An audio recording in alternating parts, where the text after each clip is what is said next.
I like my movies like I like my feeding machines. Corny. This is Modern Times.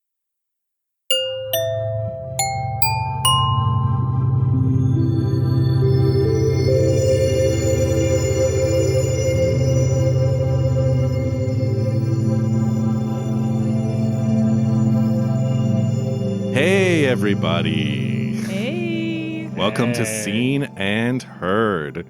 This is the podcast all about the Sight and Sound Top 100 Greatest Films of All Time list. I'm Too Greg. Seen, too heard, I was going to say. Too seen, too heard. That's right. I'm Greg. This is Jackie. Hi. Even though you stepped on your intro.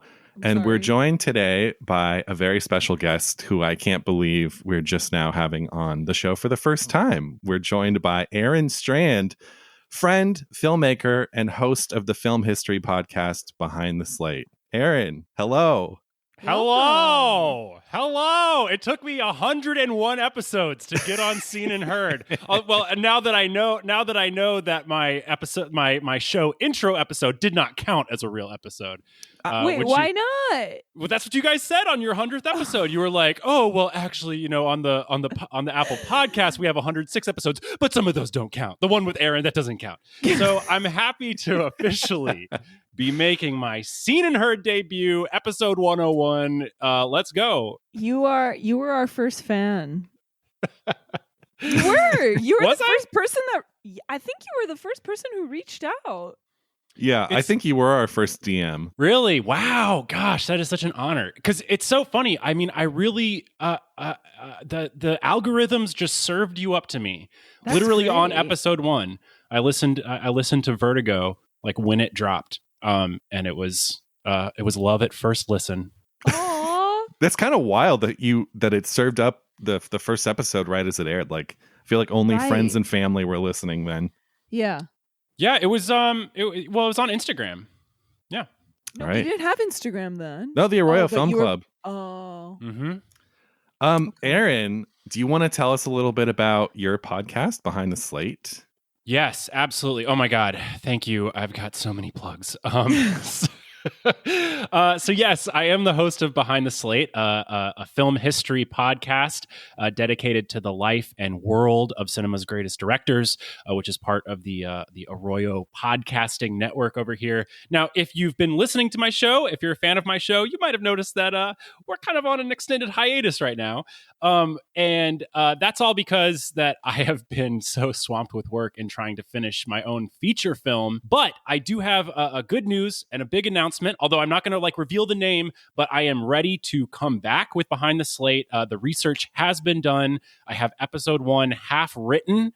So I think in just I'm in the middle of this crowdfunding campaign, but once I have some time to just get this writing done, Behind the Slate is back, baby. Yes. Do you want to tease maybe a little bit, or do you not? It's totally up to you about who the next filmmaker is. Well, let's put it this way. I am going to tell the story of the birth of cinema, filled with mystery, intrigue, and maybe murder. Wow. And really, I think that this is it's so cool because when you go all the way back to the early days, the pioneer days of this art form, all the same things that we deal with today, as far as this intersection between art and money that defines this art form, were present from the very beginning. And a lot of those tensions just seem to be it's like they're part of the celluloid in a weird way. And so by going back in history and looking how this medium developed in the late 19th century, it's pretty instructive and illustrative of the industry today and where we might be going, even in this time of great uncertainty. Very cool. Yeah. Can't wait. Awesome. We're so proud of you, and we can't wait to see Withdrawal, your movie. Yes, thank you. Yes, I do have another plug before we continue. So the reason why Behind the Slate is on a hiatus is because I have been working for the last year and a half on this feature film, Withdrawal. Which is about it's a raw and heartfelt story about two star-crossed lovers battling heroin addiction in Athens, Georgia. The movie is shot. It's edited, and right now I am crowdfunding to try to raise enough money to finish post-production. anyone can go to my Instagram and click the links, and we have a link to the crowdfunding page. We are almost at 50% of our goal as of this recording.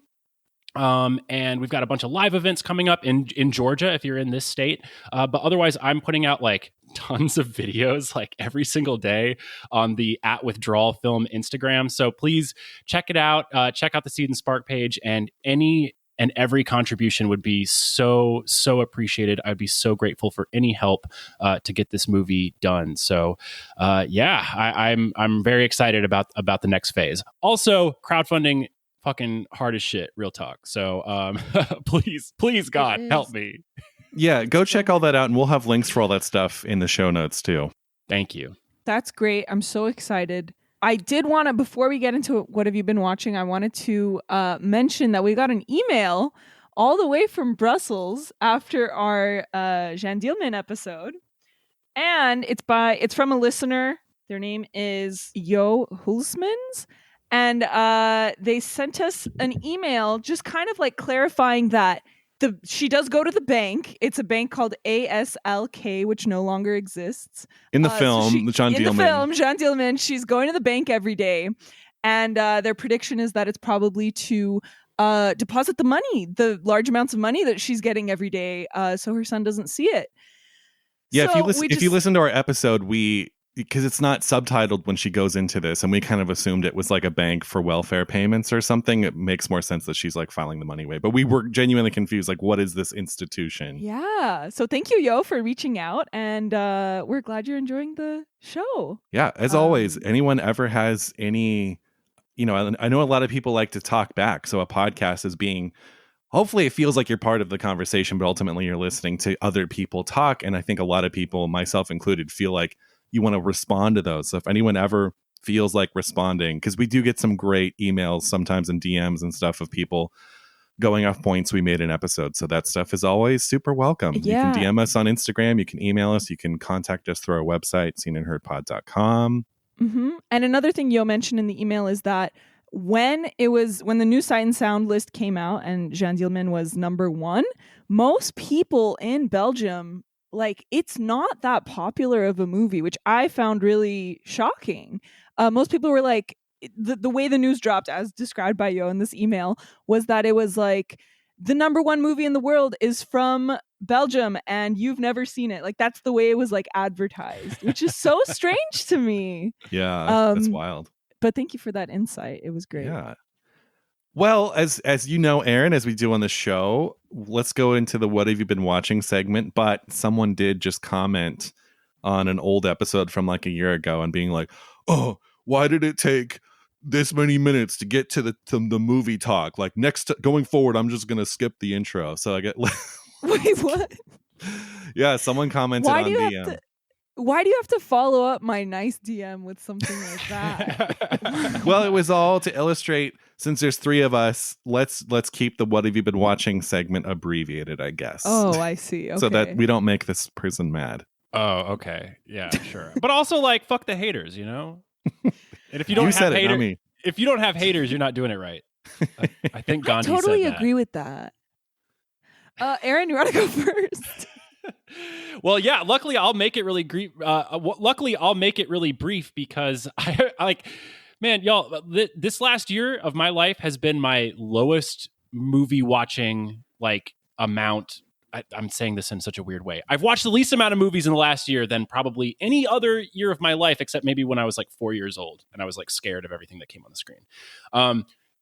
Making this movie has like really cut down on my watch time. I think it's partially just like having less time available. And it's also this sort of weird psychological thing of like where I feel less comfortable watching movies because every time I watch a great movie, I'm like, oh, I should have done that. Yeah. So that's been sort of weird. But I will say that last week I went to a theatrical screening of The Virgin Suicides. Ooh, yeah, you texted me. And I texted Jackie because I had only seen this movie on a laptop and I did not get it. I just straight up, I didn't get it, and it was a while ago. So maybe there was also maybe there was some patriarchal bias in there. Like, I don't know. I just sort of I just wasn't vibing on it. And I think I gave it 2 stars on Letterboxd and I zagged, I was I tried to be a takesman about it.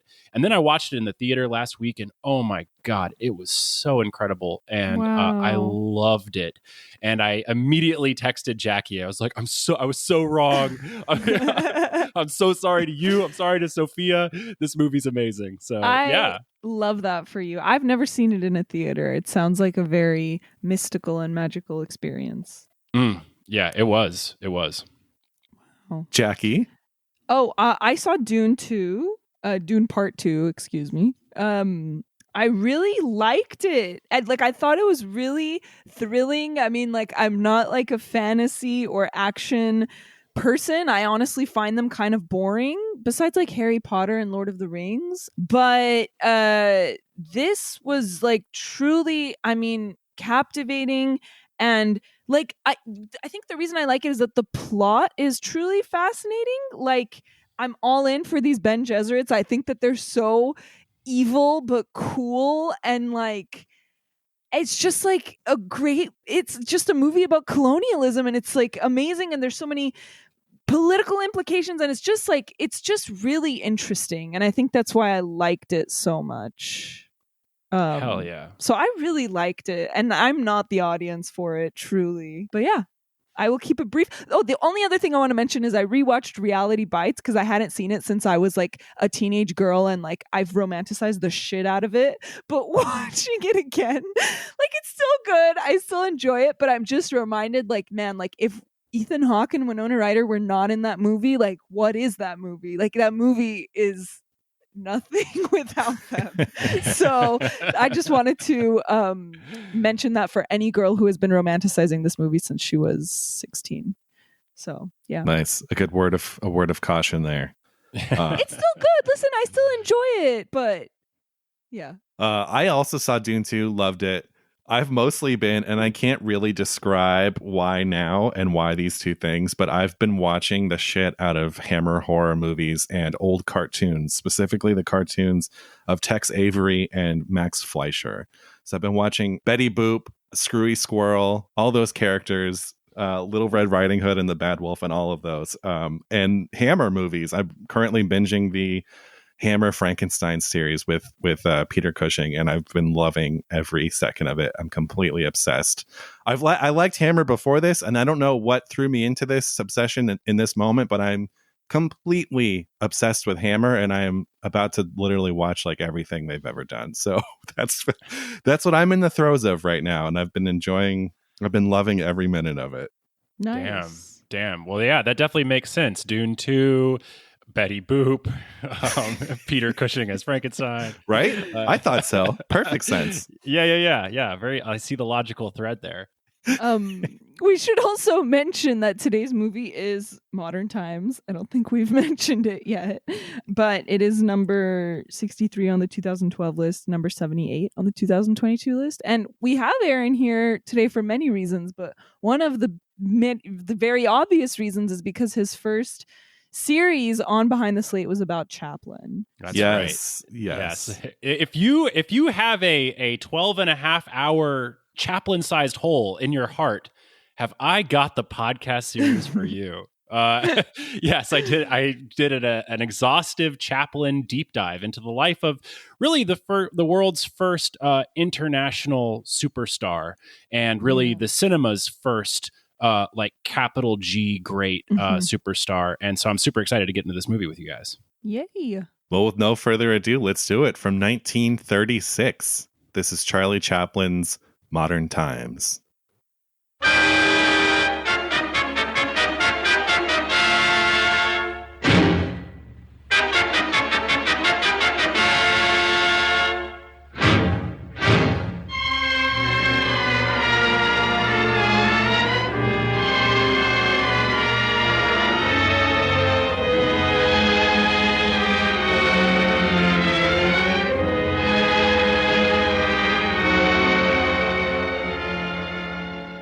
Modern Times was released in 1936. It was written and directed by Charlie Chaplin. Music also by Charlie Chaplin, and cinematography by Ira H. Morgan and Roland Tothero. The little tramp is working on an assembly line at the Electro Steel Corporation. After suffering a hilarious nervous breakdown involving muscle spasms and falling into one of the machines, he is sent to the hospital. On his release, he is mistaken for a communist labor leader and is imprisoned. In prison, he prevents the breakout of a drug smuggler while accidentally high on the hidden cocaine. For this, he is granted special living conditions, and when he is pardoned, he would rather stay in prison than return to the tough, poverty-stricken outside world. Meanwhile, an orphaned Gamine, sometimes she's credited as Ellen. Aaron, I don't know if you can speak on this at all. If I did come across that in my research, it has since left my brain. Yeah, Gamine. Anyway, yes, for the most part, she is known as the Gamine. She steals a loaf of bread, and the tramp takes the blame in order to return to prison. It's no use, however, so the tramp eats an expensive meal without paying, and in the paddy wagon to prison, he meets the Gamine once more. The car crashes, and the pair flee, imagining how nice life would be if they had a home of their own. With a newfound dream, the tramp tries to get a job. He is hired as a night watchman in a department store, but is arrested after he fails to stop burglars, who are actually his destitute co-workers from the factory. When he is released from prison, the Gamine takes him to a rundown shack. They live happily in the squalid house. When an old factory reopens, the tramp serves as the assistant to the engineer until a strike forces him out of work. Outside the factory, he accidentally hits a police officer with a brick and is arrested again. Meanwhile, the Gamine is hired to dance in a cafe. When he is released from prison, she gets the tramp a job as a singing waiter at the cafe. They both find short-lived success performing before the police come to arrest the Gamine. The duo escape and head for the open road. The Gamine then laments about the use of trying, and the tramp encourages her to buck up and smile as they walk into the sunset arm in arm. The film stars Charlie Chaplin as the tramp, Paulette Goddard as the Gamine, or Ellen, ? And Henry Bergman as the cafe proprietor. Chaplin was inspired to make the film after a 16-month world tour following the release of City Lights. During this tour, he met Gandhi, Winston Churchill, Bernard Shaw, Albert Einstein, and he discussed social and economic issues with these world leaders. In particular, Gandhi explained to him how machinery made India dependent on England. He basically saw where machines were supposed to help humanity, they were kind of enslaving humanity. The Great Depression was also in full swing. And he heard a story about a healthy young man who had been lured away, or a few healthy young men who had been lured away from their family farms to work in factories in Detroit, who actually went through nervous breakdowns after years on the assembly line. The film was meant to be Chaplin's first talkie. He went so far as to write a full dialogue script, but he didn't end up using it. Instead, it has synced sound effects and dialogue, and the biggie is the tramp song in the cafe at the end. This is the only time the tramp speaks across all his film appearances. Basically, Chaplin thought the universality of silent films and this character was indebted to the fact that there is no language barrier. And so the song he sings is actually in gibberish. It's a mix of Italian and French. It's called the Nonsense Song, but it's taken from a real song called Je cherche après Titine by Leo Danedorf. It is the first time Chaplin's voice appears in a film. This is also the last appearance of the tramp in cinema. It's the swan song and the goodbye to his silent films. Paulette Goddard and Chaplin had been dating since 1932, but this was her big break. The stunt where he is rollerblading blindfolded was famously achieved using a matte painting and a glass floor. It was shot at his studio in Hollywood, and some of the outdoor scenes in LA. The highway at the end is it's in Santa Clarita, and it's like the Sierra Highway and Penman Road. The film was a big financial success, critically successful too. The song Smile, Chaplin composed with the help of David Raskin.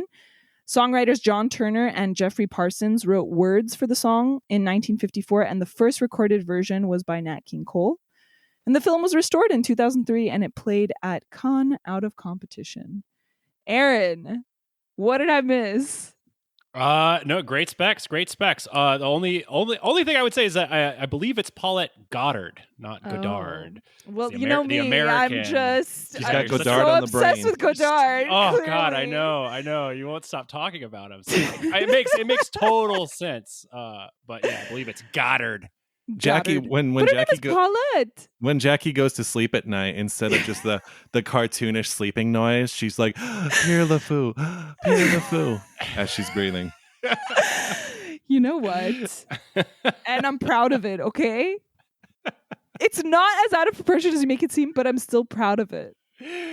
Well, your Godard love is just defined by Greg's Godard hate. It's really like he's moved the Overton window so far that you have been forced to become the Godard stan of this show. So it's really true. Greg's fault. It's yin and yang. Also, a little tidbit, Chaplin Studios is now Jim Henson Studios. If you're in LA, it's on La Brea. And the studios still look kind of the same. It has that old, like from 100 years ago, Hollywood bungalow look. And you can see it. It sticks out like a sore thumb because there's a big Kermit the Frog on top of the building, dressed in a Charlie Chaplin, dressed in the tramp Super attire. Cute. Yeah. It's adorable. So cool. Well, Aaron, do you want to kick us off with initial thoughts here? I know it's kind of hard for you because you're so ensconced in Chaplin, but can you remember the first time you saw this? Yeah, the first time I saw this was about 15 years ago. And I was in acting school, and I was beginning to sort of so at NYU, they have this big library that's it's both inspiring and also creepy because, sorry, I'm making this really dark right off the bat, but there's a lot of suicides happen in this library. So it has a certain haunted quality, but forgetting the suicide part, there is an amazing audio-visual center where they have an incredible film library, and it's kind of weird how they do it. You go, you request the movie, and then they put you in this weird little single booth, so you can only watch it alone. And there's a screen beneath a pane of glass that's on a weird angle. I have no idea if it's like this anymore, but back in 2007, this is how it was. And then you sit in the booth, and they know which booth number it is, and then your film just starts to play in the screen. But then doesn't your head have to be down?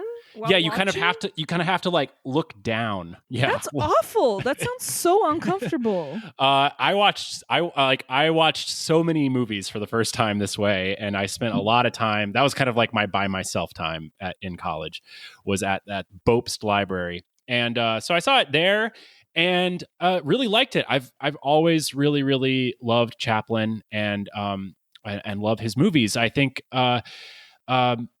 wait, I've listened to this show so many times, but you just want me to talk about the first time I've seen it? No, or I can expound. Okay, you can expand. Okay. Oh, great. Well, I think that it's really important with this movie and to remember the context. And that's kind of like the whole thesis of my entire show. But so this movie came out in 1936. Talkies have already revolutionized cinema. Silent films are not cool. They are old-fashioned. They are not happening anymore. The Depression has swept through and closed. Any theater that could not modernize into sound has now been swept away by the wayside. Also important to remember that Chaplin has now been an international icon for 20 years. And, his rise to fame coincided with the First World War in 1915, 1916. And he has been this international symbol of sort of the downtrodden and looking for the brighter side of life in the midst of really, really dark times. And so I think that it's really interesting. Now, at the same time, his previous 3 feature films, Gold Rush, The Circus, and City Lights, were all more plot-driven and more high-concept films. And he was doing things with plot and with sort of pathos and empathy that no one else was capable of doing. He really discovered it in this medium. And this film isn't quite that. This film is, I believe... the Chaplin scholar Jeffrey Vance describes it as almost like 5 Chaplin one-reelers, all smushed together. And it's a bit more disjointed. And yet, through that, it still has this incredible charm, this incredible wit. There's more gags in this movie than with the other feature films, which is really fun. And then he's right at this cross-section of where his social and political consciousness and sort of opinions are coming into the film, but he still has this adherence to love and emotion and things. And kind of after this, he gets a little preachy in the movies. And so this film arrives right at the crest of these two sides of his career. And of course, it's the great swan song of the Tramp, this character that probably more defined, the first 20 years of cinema than any other. And for all these reasons, there's just an incredible magic and charm to this movie. I just watched it last night in preparation for this episode. I was laughing out loud at moments like all over again. And there's just a lot to love in this little movie. I love that. Nice. Jackie? I agree with you. This was my first time seeing this. I'm not. Oh, really? Yeah. Nice. And what can I say? Like, no notes. It's great. Like, I really don't have any notes. I think it's just such a beautiful, like you mentioned, it's really meta, it's about modern times. It's kind of a talkie, but not really. It's about a guy who can't get with the modern times, and Chaplin himself, like, was that guy kind of, and like, this was his last hurrah before, like, making talkies. And so I think just for that fact, it's so interesting. And especially the thing with the song at the end and the fact that he does open his mouth, but it's gibberish, and knowing that he wanted to be so universal. And I think for all those reasons, I don't know, it's a beautiful, hopeful goodbye to this character. And I just think it's really great. I mean, I was laughing, I was crying. Really, what can I say? It's really silly, but it's also just deeply thoughtful. And I don't know, 2 thumbs way up. I also I was trying to figure out who Paulette Goddard looks like. So really, I was staring at her. I'm like, who does this chick look like? And I'm still not 100% sure, but I think she kind of looks like Parker Posey, or reminds me of Parker Posey. Yeah, I could see that. Right? She definitely has a modern look. That's what I love about her. And that's what I love. It's so good. She doesn't look like a silent film actress at all. And that really struck me, because I'm used to so yeah, what can I say other than it's a lovely, delightful movie?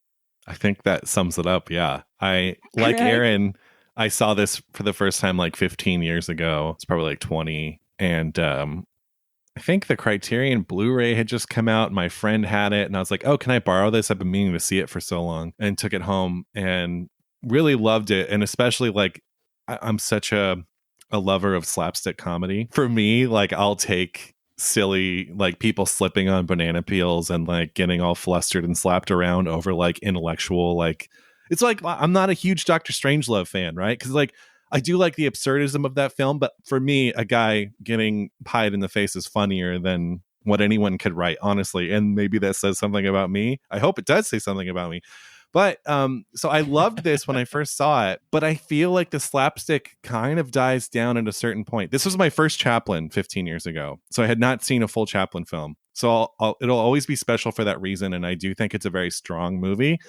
But it's not my favorite Chaplin, and it's not even, I don't even know that I would use the word great to describe this movie. And I think it ties into what Aaron just said. It does feel like 5 different one-reelers patched together. And I think even at 90 minutes, it wears a little thin.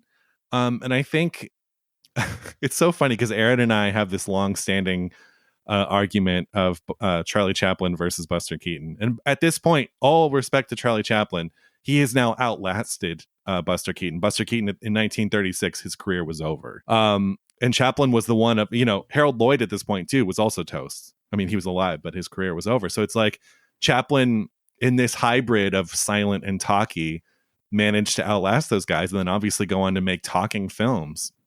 Yeah. So all kudos to him. But the reason that I'm more of a Buster Keaton fan is I feel and we did the General recently, which is at least 10 minutes shorter than this, if not maybe even 20, maybe it's 10, is that there truly feels like there's no fat on Buster Keaton's best films. And my problem with Chaplin, as much as I love him, and I really do love the melding of pathos and comedy, although like Aaron said, this film does go for this kind of lighter approach. It's lighter, it's airier, city lights and stuff. Those are a little heavier. And then after this, with The Great Dictator, obviously he has a lot on his mind. So I do like that he has something on his mind here. It's very light. I do like that. But I think there's too many just little plot beats of this happens, then she goes back episodes? Yeah, it's just like it just feels like too much. Like I can just never like love this movie because it just never feels as simple as it should. And I love the music. He's great in here. I feel like after 20 years of doing The Tramp at this point, like he's so smooth and effortless in this character, like his movements, his facial expressions. It's truly like someone who has perfected this like over a lifetime. But it's just for me, and I love all the machinery stuff. I love the factory stuff. That's like my favorite stuff of the movie. I think the first time I saw this, I might have even been disappointed that it ends up being so little of the film, because I thought it was just a whole movie of shit going wrong in a factory and him getting caught in the gears and stuff. But I really liked it. Obviously, I like it more now than I did. I mean, I've always liked it. But it's not, I don't know. For me, the kid is kind of the quintessential Chaplin film because it's short. There's no fat on it. It still makes you cry. So I see Aaron shaking his head. Well, I listen. Oh, okay. I Hold love on. the kid, but no, go ahead. Yeah, I love the kid too. I just like, oh man, I don't want to derail this entire episode into like yet another edition of Keaton v. Chaplin and me and Craig's relationship. But I think that I would push back to say that like you could look at some of the digressions of this film in another way, which is that like it is perfectly acceptable for a filmmaker to be in such grasp of their craft that they are saying if you can't turn away for a second and you will miss something. I would point to like a Krzysztof Kieslowski in the sort of like modern times of no pun intended, of someone who will condense plot points and like add in so many story intricacies that it demands the attention of the viewer and can actually like elevate the viewer into sort of like new levels of depth in their watching. And I think that Chaplin is doing something of the same here now. And this is a direct response into sort of the first 10 years of talkie cinema, which is that a lot of the dialogue was stilted, unnecessary, flabby. Cinema was going through an experience sort of like what TV started to do in the 60s and certainly today, where the voices just became background noises and the plots became way less interesting and way less well written. And here he is coming out, 9 years after the first talkie came onto the scene and said, "Watch what I can do. You want to watch a movie? I'm gonna make you watch a movie, and let's see what you feel like when you watch this movie." I agree. No. And one thing that immediately struck me was there really aren't that many title cards, like at all. And there's so much communicated in this, like with movement, with expression, like, and even like I could read their lips really clearly. A lot of the lines that they're saying, like but like I feel like another silent movie would have the title card anyway, even though we can clearly read their lips. Agreed. So that I really loved about it. And I think you're right about that, Aaron. Well, I think he had to, right? As 1936, like, I think he was really conscious of keeping title cards to a minimum. And I do think it's interesting that the only way you hear sound in this film, voices, you hear people talking outside of him singing at the end, is through recording. So it's like someone's voice recorded on a vinyl record or someone coming through. It's like like a joke, which I love. Yes. Yeah, no, that's great. And I think it makes him singing at the end that much more powerful. But just to go off Aaron, I don't know that every moment, like, for example, there's a gag in this film when he's at the police station and he drinks some tea and it's so good. Okay, so there's the scene with him and the woman sitting next to him and their stomachs, like they both have gas and they hear some bubbling. Well, that she drinks too, and they both have gas. Do they both? I thought it was just him. I think they both have gas. Now this is a remnant from the script he wrote, because originally in the script, and I can't remember the exact name, but her name I'm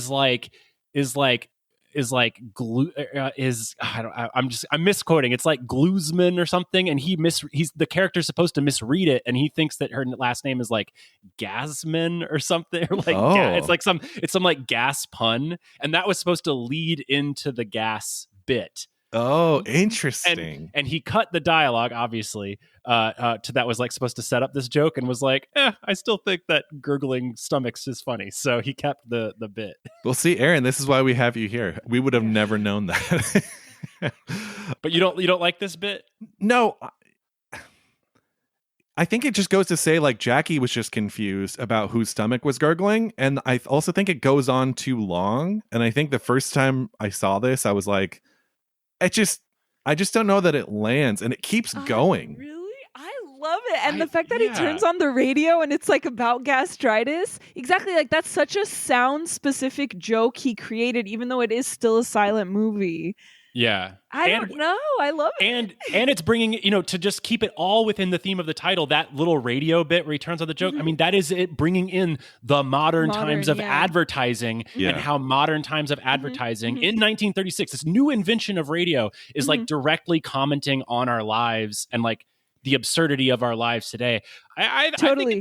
I think it's a smart bit. And, listen, I mean, we could also bring a fucking magnifying glass to like Steamboat Bill, and I can guarantee you we can find, some unnecessary, 2-minute segments.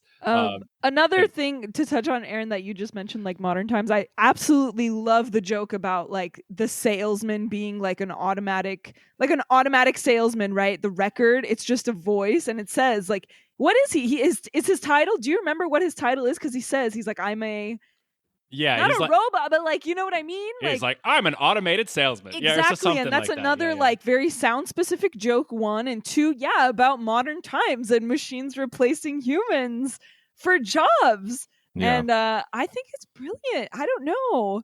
No, I love all the, and for the record too, if we're going by Letterboxd, I gave this 4 stars on Letterboxd. So I like the movie quite a bit. I just don't know that I feel about it the way I feel about the best silent comedies, and even within Chaplin's work too. Because I do like, I am a Chaplin fan. I do like, a number of his films, like a lot. This just like, for me, this is, and I've certainly seen worse Chaplin movies than this, but it's kind of on that line of like, for me, if it was a little bit tighter, I love all the ideas. Like, I love the bit with the radio and the gas thing, like in theory, but I just think it's too drawn out from an editing point of view of like, we get it. And he just like keeps going with it. And it's not even the kind of joke where it's made funnier by drawing it out. I don't know. It's stuff. That's one example of just some of the movie's flabbiness to me, of like, it just could have been tighter. I don't know. I just really disagree. And like, and listen, like I'm like a plot junkie. Like, if there's any sort of like unnecessary time in a film, like I will immediately write it off. But I think it's necessary here. And I think there's a certain searchingness. I think Jackie, you bring up so brilliantly on the show all the time, sort of this like meeting between form and function, and I think that the function of the film about this like little lost soul and with a certain meta awareness of the tramp's status of like, he was, of course, in 1915 when he invented this character, he would have never predicted that he would have become like sort of the archetype of the Great Depression, and yet here we are, and he takes on this burden of this wandering lost soul. And so the film has this like wandering lost soul quality. Yeah, and maybe it is a little repetitive with like the being arrested and the prison thing, but I think it's part of it. It's like, it's almost funny, like every single time he gets arrested, like it's funny. But it's also a dangerous comment on society, which is that he would rather be in prison than be out in the world. Yeah. And that's a dangerous idea.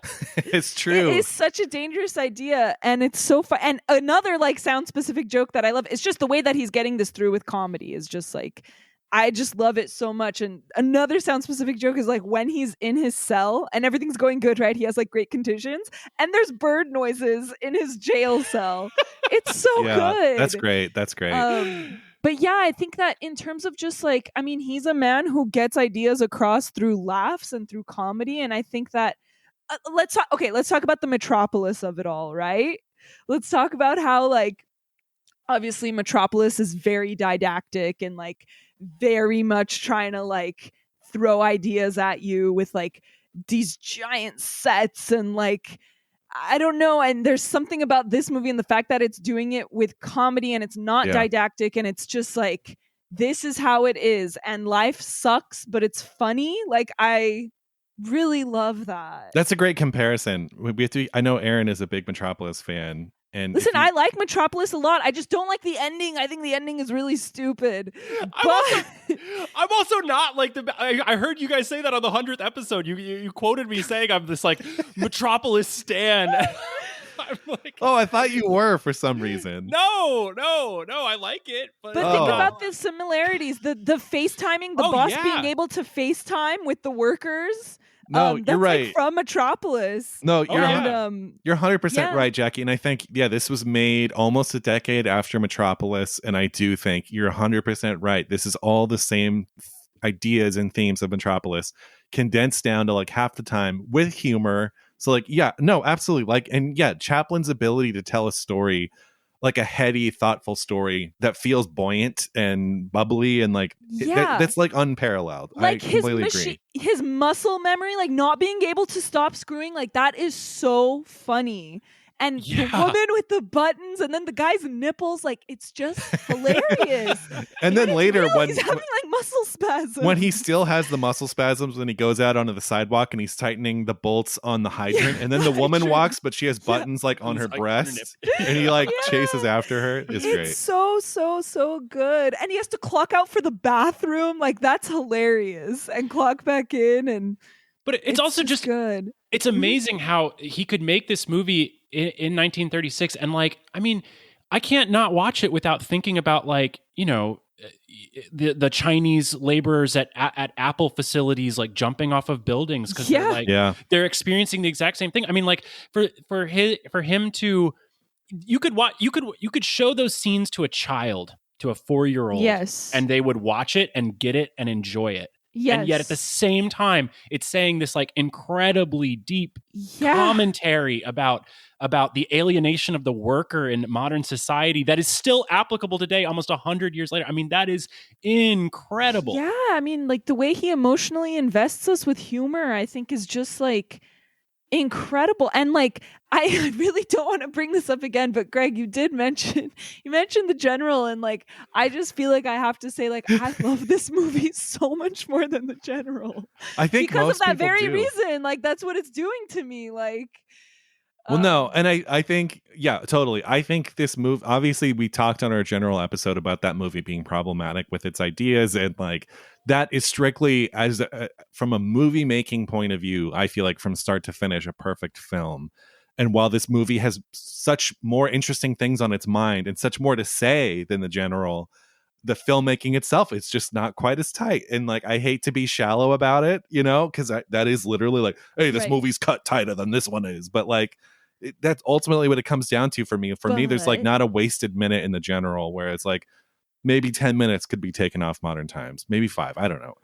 I really like the movie. I'm just trying to like come in. No, I know. I get you. And I'm sorry that I set you up for that one. But I will say this movie has the Billows feeding machine and the general does not. Oh, and that Billows feeding machine, you guys, I love that. And even that one, I get what you're saying. It does go on long. That gag goes on so long, but when it starts back up again, it's hilarious because you think it's done and then it starts again, and it made me laugh more. And this is another thing where it's like, it's so amazing how Chaplin, he truly is this like bridging vector between art forms, because the length of those bits and the way he'll recycle the bit, he'll bring it back, and these comedy segments build on themselves in such a wonderful way. This is the British music hall tradition. Remember, he was a child. Both of his parents were music hall performers. He was raised in this very, very particular Victorian art form of music hall, which is a song and dance and pantomime variety show art form that was incredibly popular, particularly in London. He was raised on this, and then he cut his teeth as a music hall comedian in his teens. And so to be able to bring this quintessential, very British stagecraft to the cinema, and is just, I mean, it's just really enjoyable. And like that sense of like the trust of like, no, we're going to go back. Like every time with the feeding machine, when the little like mouth wiper comes over, mouth wiper is like, it is such he's using gesture and rhythm to emphasize these comedic beats. It's so unique and special, and it comes out of a bygone era, and yet it is still applicable in 1936 and in 2024. Yeah. I'll say too, when I first saw this movie, because the feeding machine scene happens maybe 10 minutes into the movie, and that was just the funniest thing I had ever seen. And I remember I was watching by myself and I paused it, and my sister, who's also a huge slapstick fan, I was like, Julia, get in here. And I like rewound it and I showed her that scene, and we were both dying. It's so good. And I think that to have that scene so early on is almost detrimental, because the movie's never as funny as that single set piece for the rest of the film. And there's a lot of great comedic set pieces. Like, I love him roller skating over the open trellis. Like, that's all great. But like the duck in the chandelier. In terms of, it's so good. It's good too. But in terms of just like hilarious, like laugh out loud, like that, the feeding machine is the set piece, and it's so early. Funny. It is. It's very... But you also need to capture people's like attention right off the bat. Greg, you can't say everything about the movie you love is also like the reason why it's like not good. Like that's what argument is this? Well, no, just in terms of like it sets such a high bar that then the film doesn't quite ever get back to, in terms of just laughs, like pure what laughs. What I think it is that the whole factory scene is like a ballet, and then the rest of the movie isn't quite like the jokes and the gags aren't quite as synchronized or like a ballet as they're different, right? Part, it's just like the comedy in each of the reels, as Aaron puts it, and I totally agree, it's different, right? There's a gentler comedy in the reel where they're in the department store, and it's like, and then even the end where he's the waiter, it's a little more slapsticky, but it's not this like frantic super heightened thing that you get with the feeding machine. So it's like different styles of comedy, which I can honestly appreciate about it, but it's just like that's such a high bar early on. I agree, but again, form and function. He is being changed by his relationship with the gamine. Like he is being changed into a different person. So the comedy, most slapstick comedians would just keep looking like, how can I top it? How can I top it? How can I top it? Maybe I should send a train off a bridge. I don't know. And then, but he is paying attention to the actual nature of the relationships of the characters and how those affect the person and then affect the comedy. It's a good argument. It's a good argument. The settings too. I feel like it's just the settings of each one also indicate what kind of comedy it's going to be, right? Like in jail with the whole cocaine thing, like that is so specific to jail and like a prison escape. And then you have the department store, which is this like kind of wonderland for them. And there's a doll of Mickey Mouse in there, and it's like rollerblading, and we're happy. And so I think it's very dependent on each of the settings. You know, like the restaurant one is such a restaurant comedy with dishes that are crashing and people going out this door and in that door. Outdoors, for that reason, I actually love that about it so much. I think Tucci got a lot of inspo for Big Night off that. But let's talk about the gamine. Let's talk about this beautiful like dream that they have of this house, this perfect home, this perfect like American dream. I love that scene. I think it's so funny. The fact that he wipes his hands on the curtains, the cow that just gives them milk, the fruit trees everywhere. I think it's hilarious. It reminds me of Somewhere That's Green from Little Shop of Horrors. Exactly, Somewhere That's Green. And mentioning another musical, when they're in the department store, there's a Sondheim musical called Evening Primrose. And it was this 1 hour musical that was made for TV. They were doing this thing. It didn't quite work out, but they were trying to make like CBS, I believe, was trying to do like 1 hour musicals for TV. And there's a Sondheim one. And it's about a guy, a writer, I believe he is, who decides to live in a department store. He's like, my life would just be so like idyllic and wonderful if I lived in a department store.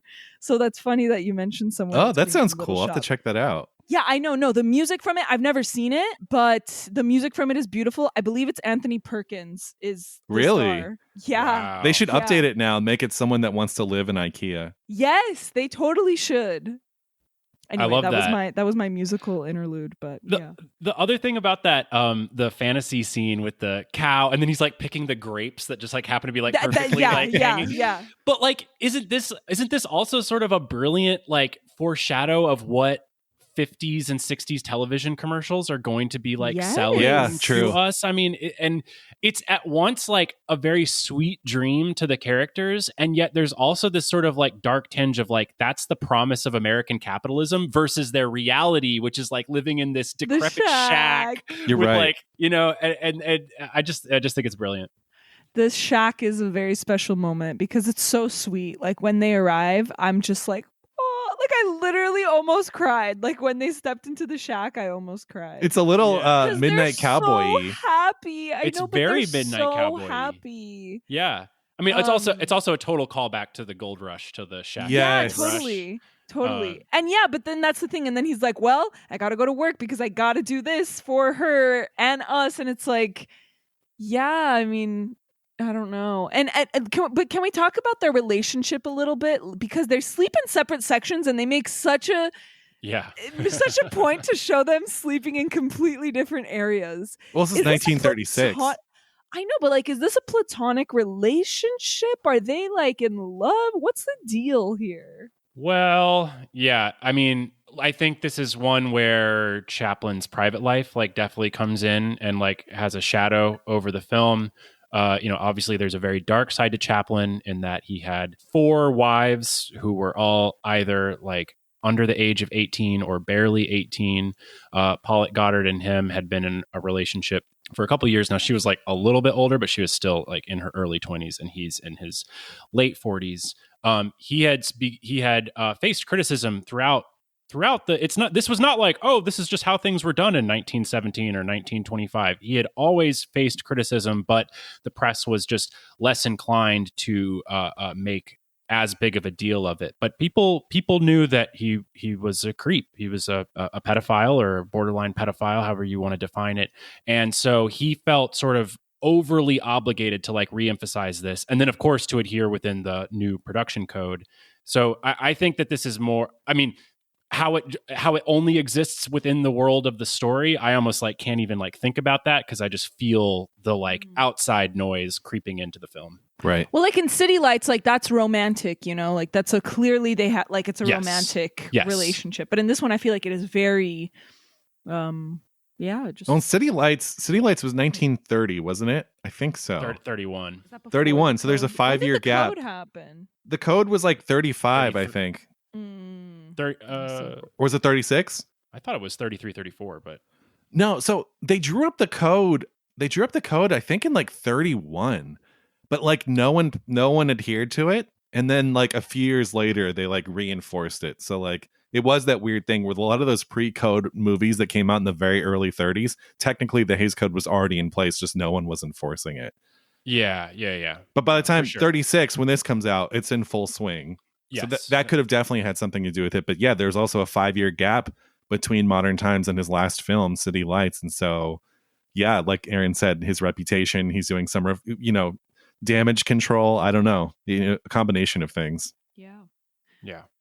I think, I think that's also why he like goes out of his way to make the Gamin's father like a character, like. Oh, I see. Yeah, I don't know. I think that part is like a little funky because it's like on its face, it's like it's so close to a romantic relationship. It's a little hard to just call it like strictly platonic. Yeah. What is a gamine? I'm gonna look this up. It's a French word for street urchin. Of a young woman, attractively boyish. That's what it says as an adjective. As a noun, a young woman with a mischievous, boyish charm.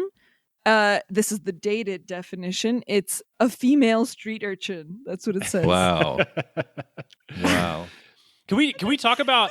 Wait, you guys, the sentence that it's used in, it says, "I left school and fell in with some gamines." That's the story of my life.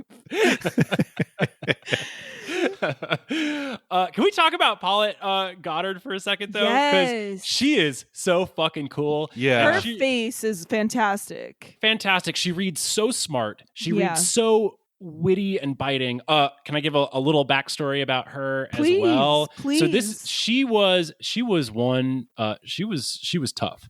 She was really cool. She had a really, really shitty childhood, and she's given varying accounts of it. But basically, she was like more or less on her own since she was a very, very young girl, and kind of had to do what she had to do to survive. She becomes a Ziegfeld girl when she is 15 or 16 years old, like most of the Hollywood starlets of that day. They are elevated as sex symbols before the age of 18.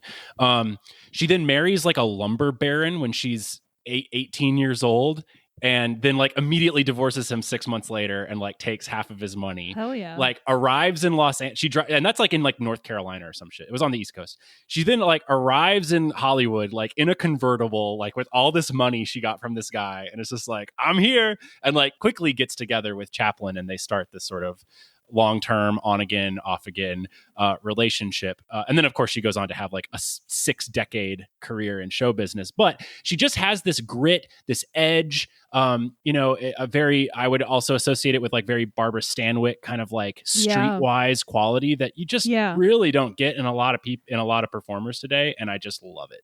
And also just it's so refreshing to just watch a silent movie and see a woman that looks like a woman, like looks like a normal person. You know what I mean? And it was so shocking to me. It's funny. This is funny, but it reminds me of in Babylon, in the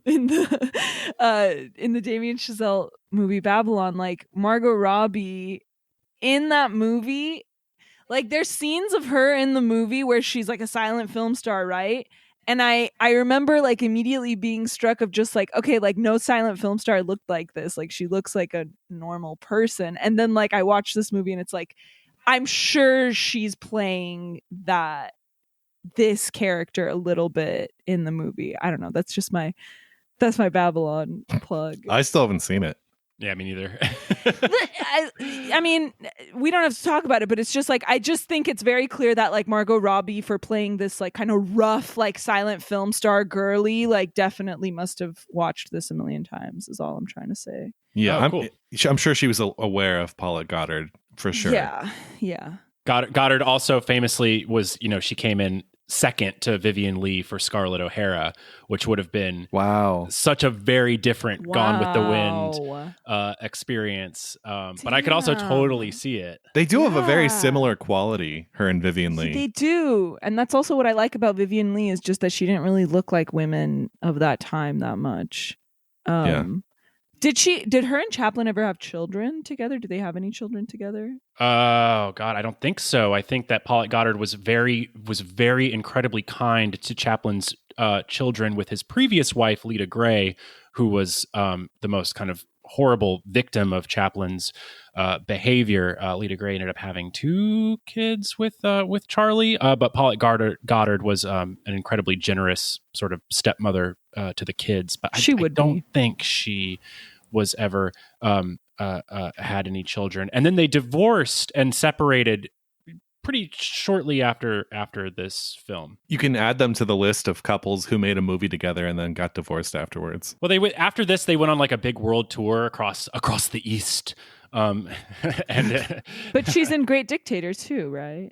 Yes, but they had already broken up by the time, or like they were breaking up or whatever, like by that time. I see. Yeah. I mean, I think when I watched the movie, it doesn't even feel romantic to me. That's the thing, like at all, which is like, there's like a quality of, it's like a childish kind of like, almost like puppy love, kiddish thing going on, where like there is a romantic edge, but it's like not adult. And I think she's literally supposed to be a child. Like she's the oldest of these 3 sisters. Yeah. So there's this like puppy love thing that I pick up on, but it's not like, Do you guys know about the Nun ending? No, she becomes a nun? Okay, so there is an alternate ending to this film that was shot, but the footage is not, I think it's been destroyed. Whoa. So, currently the ending is that they leave the restaurant to like escape the cops, and then they're on the roadside, and as Jackie said, she laments their fate, and he tells her to buck up, and they go off into the sunset. Well, the original ending of this movie was that he goes back to the factory and he has another nervous breakdown from overwork, and he wakes up in a hospital, like in convalescence, and he's been in the hospital now for months. And as he's getting ready to leave the hospital, there's a mother superior and a young nun that come in to see the patients, and she's the young nun, and he suddenly recognizes her, and they see each other and like immediately realize that something has changed, and they're in different parts of their life now. And he tells, he says, it's like, good to see you. And she says, it's good to see you too. And he says, I have to be going. And she says, of course, I have to go tend to the patients.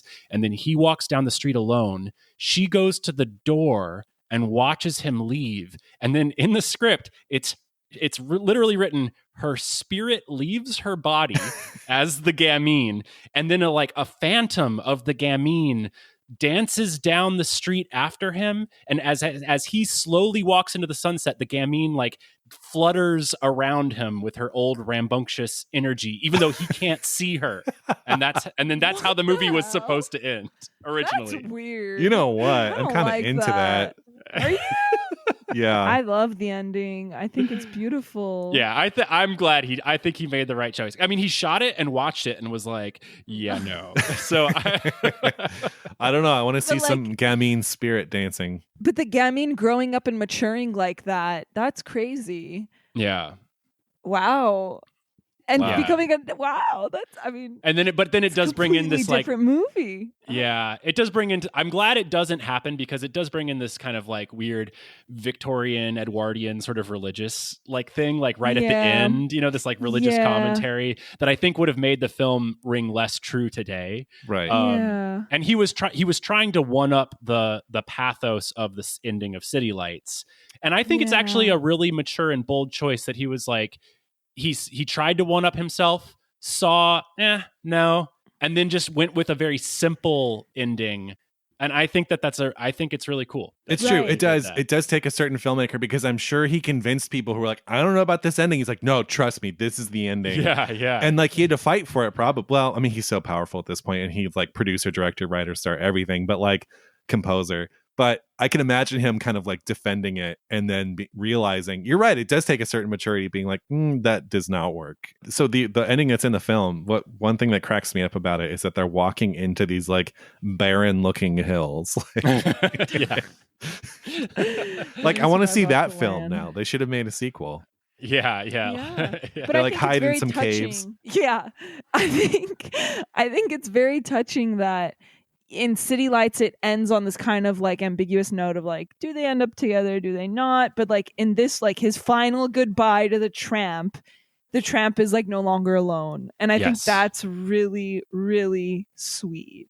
Yeah. I'm getting like emotional just thinking about that. That was. And smile, like, come on. Yeah. I don't know. Yeah.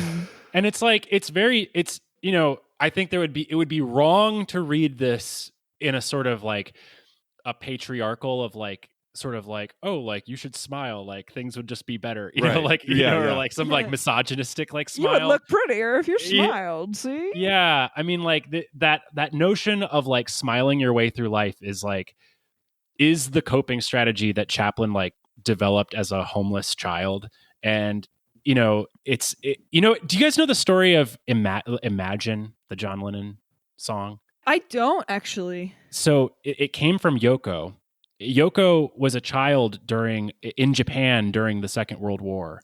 And what she says is that her brother and her would huddle together as the bombs fell on Tokyo and tell each other, like, imagine a world where there's no war. Like, imagine this, imagine this. And that's how they survived this, like, horrific trauma. You know what I mean? And then over time and over decades, and then like through John, it got boiled down into just like this word, imagine, that like still kind of resonates in culture today, which I think is like really, really cool.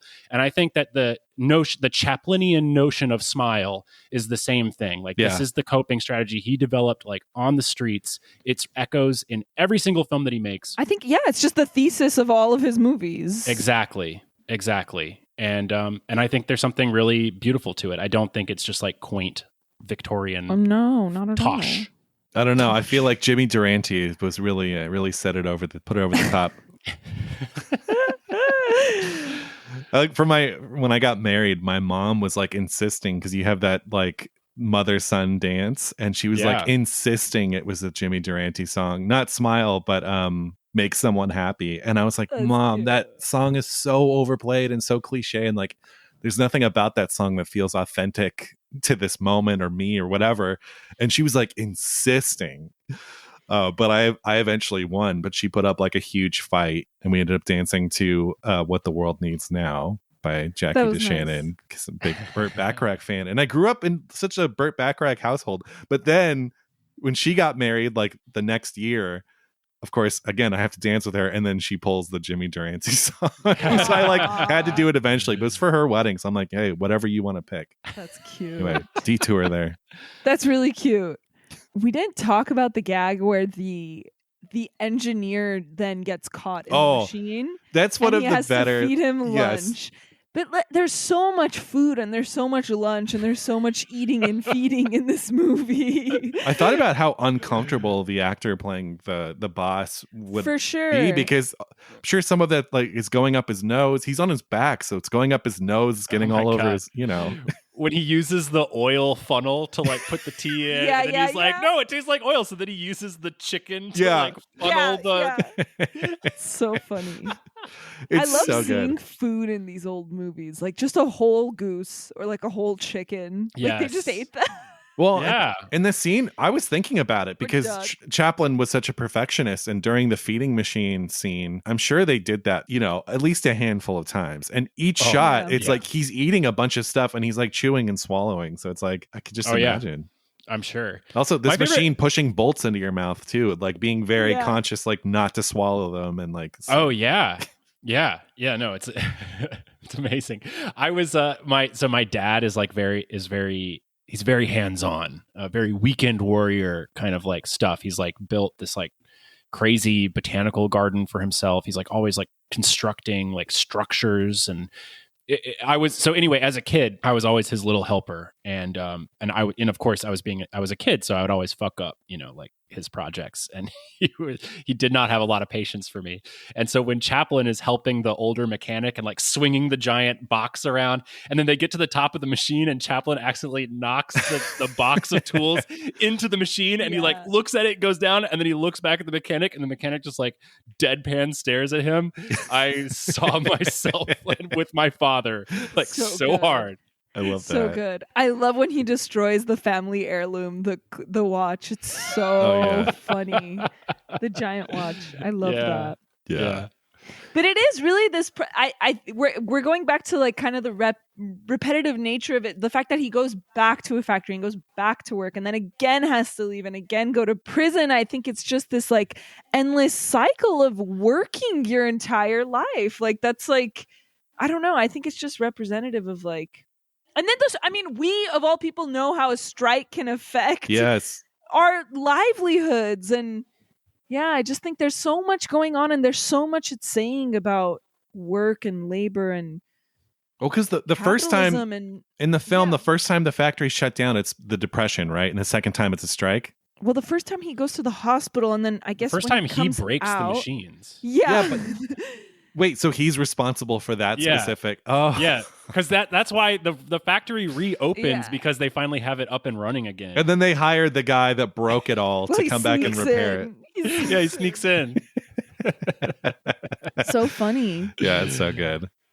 I do love too. I mean, this movie inspired so many of my favorite films. So, like two right off the top, Jacques Tati with Mon Oncle, which is another made 20 years after this. And is very much so like the modern world encroaching on the old world, and someone who's kind of stuck in the past, who's kind of fumbling with this, futuristic machinery or whatever. Yeah. And that's one of my all-time favorite movies. And then, of course, Gilliam and Brazil, also another favorite, wouldn't exist without modern times. So now let me ask you, Greg, do you think there's 10 minutes to cut in Mon Oncle? Oh no, that's a perfect film. Oh, get out of town. That's a perfect film. You're a madman. You're a madman. I know why. It's because that movie has like no plot. You're probably just seething. You're like, oh, fuck.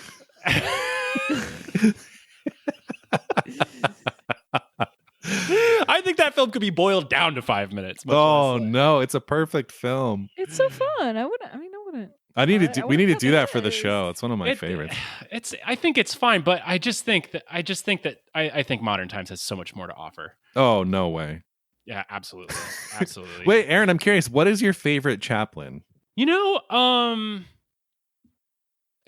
keep cycling through. I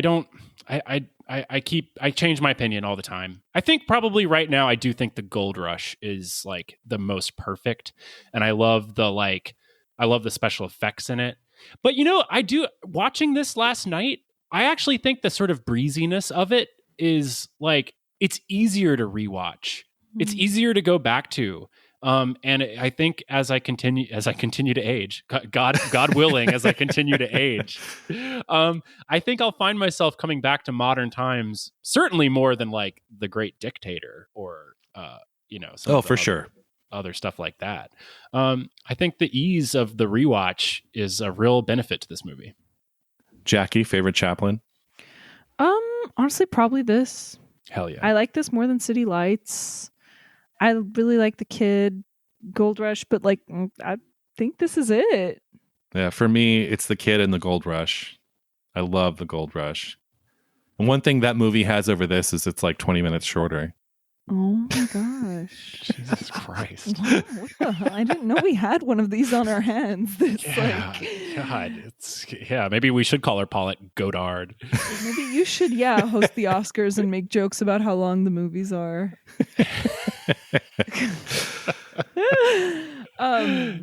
There's my last thing I want to point out is I think there's this really brilliant moment in the restaurant scene where it is a very like sound specific / like silent specific thing where it's like the music is playing. It's after he's just sung his song, and then the gamine is gonna go out, and so like the music is playing as if it's music like from a silent film, right?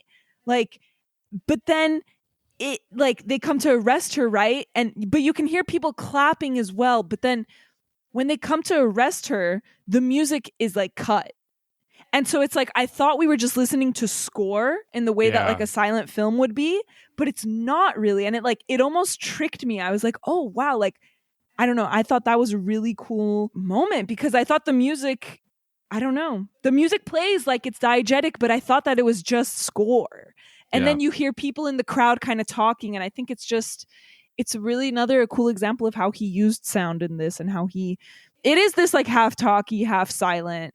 But I don't know. I just thought that was really neat. Yeah. Yeah. Did you guys clock that at all? Or was I the only one who was like, whoa, what just happened? I think I just let it like kind of whisk on by, but I think it's a really astute and interesting observation. Yeah. It's really, really awesome. Yeah. Same. Thanks, guys. Should we do sight and sound? Yeah, let's do it. Aaron, do you want to kick us off with sight? Yes. Well, my favorite sight. I wouldn't, for those who, I already did my little log line. So, I just wrote a drug movie. I would be remiss if I didn't mention him doing the coke.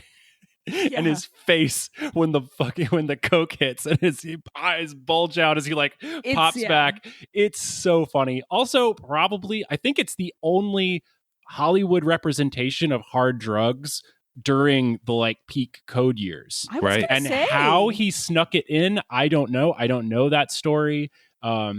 I don't know how he got that passed. His general strategy was just to overload the code office with so many things that he could sneak little things by. This is a callback also to an earlier short of his called Easy Street, where roughly the same bit happens. He uses hard drugs to superpower him out of incarceration. But that look on his face when the coke hits, I not only relate to it, but I still think it's hilarious. Yeah, it's great. It's really good. Jackie? I think it's either the feeding machine or the moment where the watch has been smushed so it's enlarged. I love both of those. I think they're both just genius. The whole feeding machine sequence. Yeah. And also that watch I thought was really, really funny. Yeah. So those are my favorite sites. And also the ending. Yeah. It's so good. Greg? Wow, so now you have 3. I do have 3. Do you want a 4th? You know what? I kind of have a combined sight and sound as Yeah, well. me too. Mine's combined also. Go ahead. You say what yours right. is. Well, you just said it. It's the feeding machine. I mean, I think in terms of just pure comedic gold, call me a simple man who prefers a good belly laugh over something a little more deep, but it's pure comedic gold. I'm obsessed with it. And it's the sound too, because especially the corn on the cob segment, because you hear the thing fritzing out, you hear the electronics of it, and you hear how fast it's spinning and how it's accelerating. And so it's a combined thing for me. And I'll play it right now.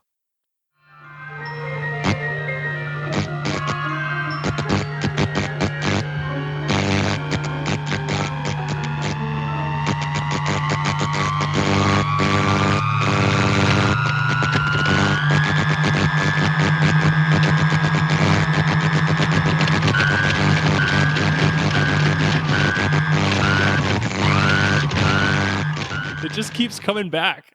Yeah, exactly. And it keeps like slapping him in the face. He'll turn away, and then the wiping is it's so funny. And the little bits of corn flying up into the air. It's just so perfect. Aaron? Okay, so I guess this is kind of a combined sight and sound because it's really the sight that makes the sound.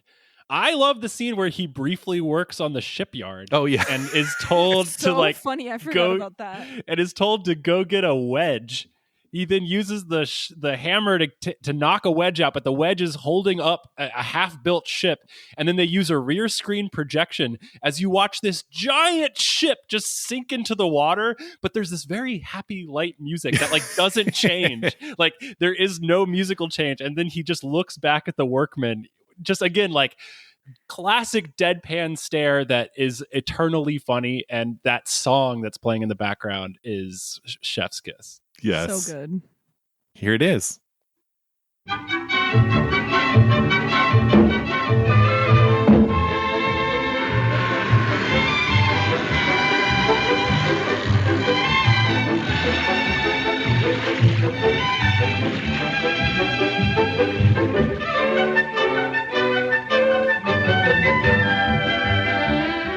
So good. I went with an emo sight and sound. I mean, right. not emo, but the most emo out of you guys. It's just, I mean, it's Smile. It's got to be Smile. Like, it's such a beautiful song. It just makes me like, it makes me cry. That song just, so the moment specifically, I guess, I think it's the first time it even comes up. And it's when he's asking her, like, where do you live? And she's like, nowhere. Like, I live anywhere. And she's like so happy when she's saying that she's homeless. Yeah. And the Smile is playing in the background, and I was just crying. So it's like a combined sight and sound. And here's Smile.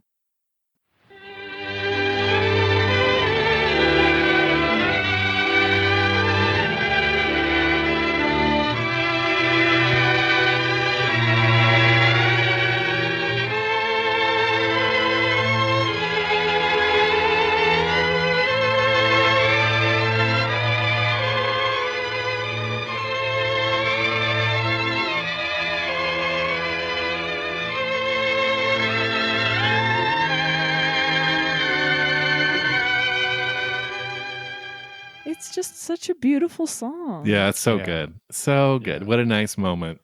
Yeah. Do you think that that's an interesting point about how that she is happy kind of in her state. And like when she's like when we first meet her and she's like stealing the bananas for everyone, she's like getting a kick out of it. Like she loves the it. Time of her life. She's living her best life.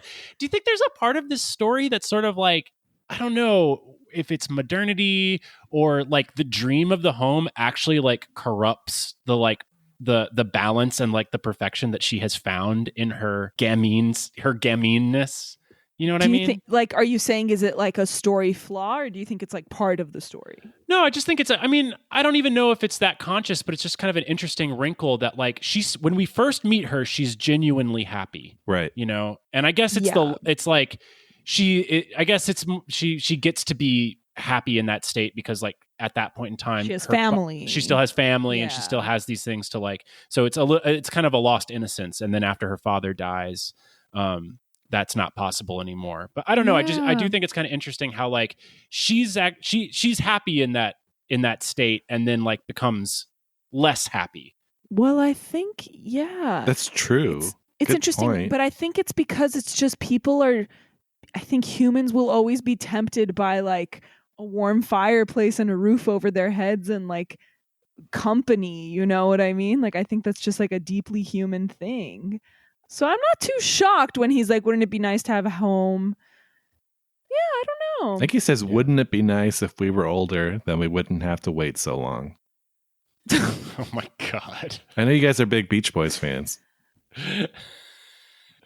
So yeah, I don't know. It's like, man. and you mentioned like this like false dream of like, you know, the home and capitalism and the draw of it. And so I think I think maybe it's commenting on just how susceptible we are to it, because like even the most vagrant of us wants somewhere to come home to, something to come home to, kind of like companionship. So I don't know. I guess, and it's defined by the loss of her family. It's like because her dad dies, and then child services comes and takes her sisters away. She runs away. So technically, she has lost home. That's like her turn to Act 2, right? So and then she refines it like with the tramp. Yeah. It's like Little Orphan Annie a little bit. Like she's like, I'm tough and I'm scruffy and I'm on the streets, but like I still want a home. I don't know. Yeah, totally. Well, I think it's time for a certain somebody to enter the show, a certain PK, Pauline Kael. Everyone, please welcome Pauline Kael to the podcast. Here she is. I'm just going to read a few snippets here. Pauline Kael says, after City Lights, which was silent, with a musical accompaniment and sound effects, Charlie Chaplin was absent from the screen for 5 years. He returned in triumph with this rambunctious comedy in which he still doesn't speak. The picture is about the social disorders of the 30s, and there are clashes between the unemployed and the police, and a gag about a communist demonstration, yet it's one of the happiest and most lighthearted of the Chaplin pictures, partly because his new leading lady, Paulette Goddard, playing a character listed as a gamine, has a beautiful grin and a bouncy, outgoing personality. And with the use of more sound, Chaplin seems to drop some of his pathos. This picture doesn't pull at your heartstrings. It has the spirit of a good vaudeville show, and the tramp doesn't lose out at the end. He gets the gamine.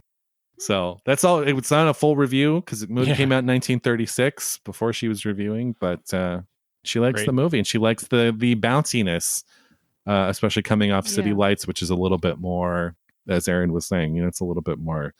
It's a little deeper. Well, not deeper. It's darker. It's darker. Yeah, exactly. Perfect word. So yeah.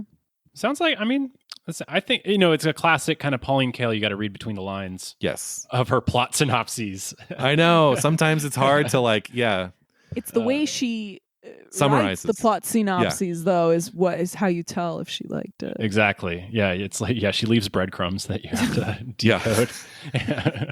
But yeah, I think I would definitely say that was one she liked. Yeah. I agree. Yeah. Well, should we do Letterboxd? Yes. Okay, all right, here's one star. It's basically a really shit Tom and Jerry. Oh my God. That's so funny. 5 stars. Easily my favorite from Chaplin. Can't tell you how good it feels to genuinely love one of his films rather than just appreciate it. Everything about this is great. I feel a similar way. Because I mean, we talked about this on the episode on The General. Like, I'm not really a big silent film person. I feel like I mostly just appreciate them more than love them. And I mean, this one I loved. So yes, it does feel good. Going off of that, there's a 4.5 star here that says, literally never thought I'd like a silent film. Congratulations, Charlie Chaplin. You won me over. Everyone was so animated in how they moved. I absolutely loved it. Several scenes had me chuckling loudly. The chemistry between Chaplin and Paulette Goddard was remarkable. Later, come to find out they were married at one point. Literally just a great film all around. I think it is a pretty great... It's not the first silent comedy I would show somebody, but I think it is one of those films that you can show someone that's never seen a silent film. And because enough is kind of happening in this one, it has enough on its mind, it's buoyant, it's funny. It makes a great intro for silent film and silent comedy, I think. Yeah. Well, speaking of recommendations, I've got another one right here. This is a 0.5 star. I thought this film was pretty odd. I didn't mind it, but definitely wouldn't watch it on my own. I recommend this movie to all of my grandparents. So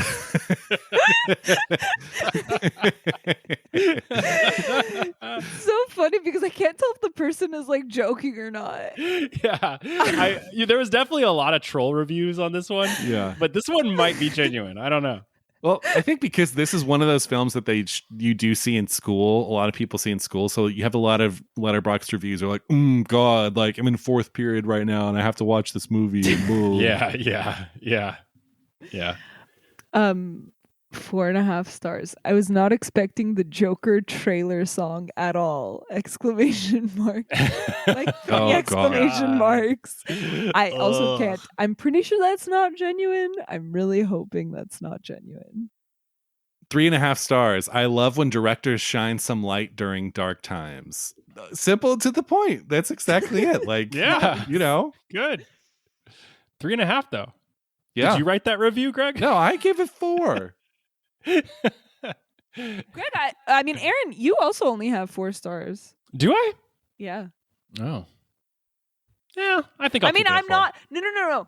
I'm the last person. I don't even give things stars, but it's just like it's the way that you shited like the 3.5, but you only gave 4. Yeah, you're right. I am a hypocrite. Yeah, I don't know. You know, I try to really reserve the 5-star. I try to be really judicious with it. Yeah, if I ever give stars, But you don't. And we know you don't give stars. Sometimes I do. That's true. You break If I your own feel rules. like I need to put my stand on something, if someone's confused about how I feel about something, or it's like a hot topic, like I'll put it so everyone knows where. Who I are these stand. people that are demanding stars from you? Greg, it's Greg. I'm gonna start going through Letterboxd and just finding the ones you just watched. I'm gonna start texting Jackie. I need to know where you stand. I need to know where you stand on Seven Samurai now. Back in the day, I was doing it for all movies, and then I found myself thinking about it too much while I was watching the movie, and I'm like, I'm putting a stop to this right now. Maybe it's time you could come back and it wouldn't be so dominating over your your psychology. No, I don't think so. You think you're gonna stay at your anti-ranking stance? Yeah, is gonna the remain? only time I do it is if I'm like extremely blown away and I want to keep track, then I'll give it stars. So you only give out 5 stars, is what you're saying? Only 4. 5 is for like there's like 10 movies maybe that have 5 stars. Good for me. God, we need like a Geneva Convention just to understand your ranking system. It's funny for me, I think the 4 stars, if something gets 4 stars, which I did give Modern Times, I have to really like the movie and feel pretty great about it. And if I don't feel great about it, it's not getting 4 stars. I agree. 4.5 is like, holy moly, this is like almost there. Like, I love this movie. And then, yeah, like 5 stars. I probably give more 5 stars than some people, but actually, our friend Felicia gives them out like candy. Oh, Felicia taking shots. If she's made it to the end of this episode. No, but I love it though. You know, I love it in the sense that it's like you really feel the passion behind the 5 stars. But sometimes I'll be looking at people's letterbox. I'm like, oh, so and so gave this 5 stars. Like, oh shit, okay. Yeah. There's no standards here because it's like technically we should all remember that 2.5 should be the mean. Like there should be more 2.5 star reviews than anything else. Yeah, that's the middle. It's true. You think the majority of films are more than the middle good? Honestly, you know what it comes down to? It's like just, the academic, like A through F. It's like where a 60 and under is like failing or whatever. That's kind of how I see it. Yeah. No, but it should be a 2.5 should be like a B minus. It should be, right? It's not. That's how I try. That's how I try to do it. But a B minus is like 4 stars or it's like 3.5, 4 stars. No. But that's putting the stars on a 100 scale. Yes. And I'm not saying that it's. I'm saying that a half a star would technically be like an F, which is a 60. I gave a half a star the other day. Well, I forgot what I gave it to. I was Madam really Web? pissed off. Was I don't Madam do it. Web? Yeah. Well, yes, it was Madam Web. Yeah. There you go. There you go. I will never give Madam Web half a star just by the very fact that I had like the time of my life watching that movie. I can't give it half a star.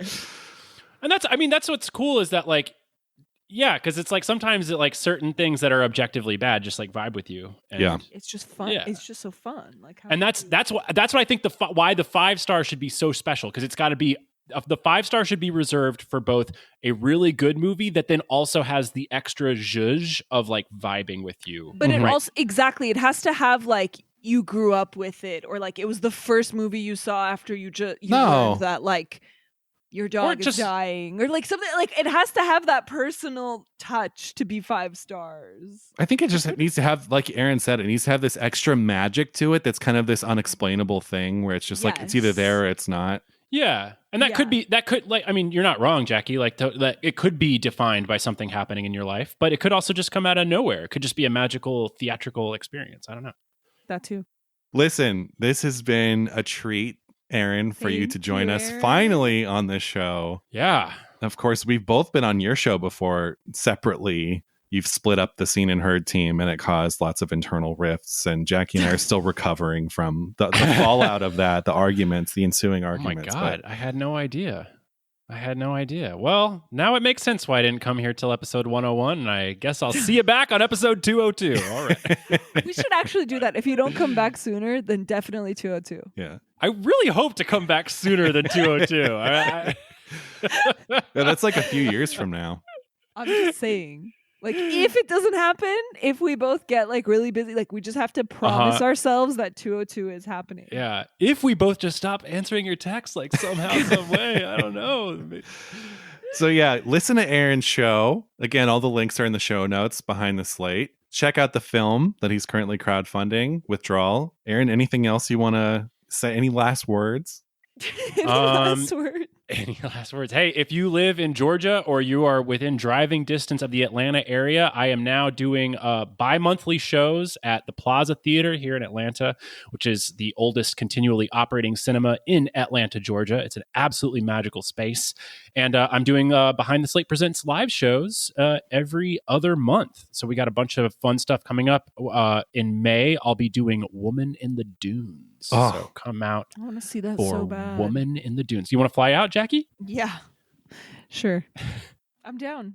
I'll comp you a ticket. Thanks. Not an airline ticket, but a. I've seen Woman in the Dunes in the theater before, projected on 35, and it's a great experience. I went actually with some mutual friends. I believe Jonathan was there. Jonathan and Jeff from the film club were both there. Oh, cool. Awesome. Yeah, well, this will be in 35 millimeters, so please come out. It's a must. Sounds fun. I wish I could. Well, with that said, thanks for joining, Aaron. We're excited for the return of your next series you're going to do on Behind the Slate. So look out for that. And yeah. What's our next episode? Our next episode is a s'mores episode next week. So we were between. Do we know what? The poll was between Phase 4, the Saul Bass film, and The Incredible Shrinking Man by Jack Arnold, I believe. And Incredible Shrinking Man just won, just inched out, just barely. It was tied for a while, and then it just inched out.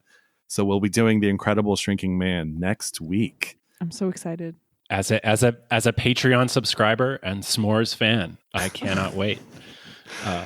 Thank you. It'll be great. Yeah, we have to find a way to bring Jackie back from the dead on that one. So stay tuned because she died in the last s'mores.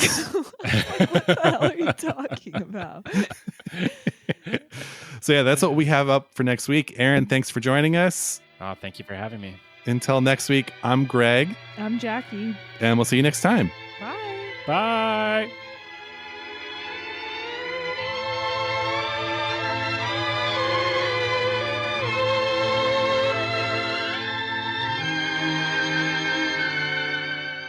Special thanks to the patrons at our highest tier, John Pennington and Cynthia Fordwell. Seen and Heard is an official podcast of the Arroyo Film Club. We'd love to hear from you. If you want to drop us a line, you can find us on email at hello@seenandheardpod.com or on Instagram @seenandheardpod.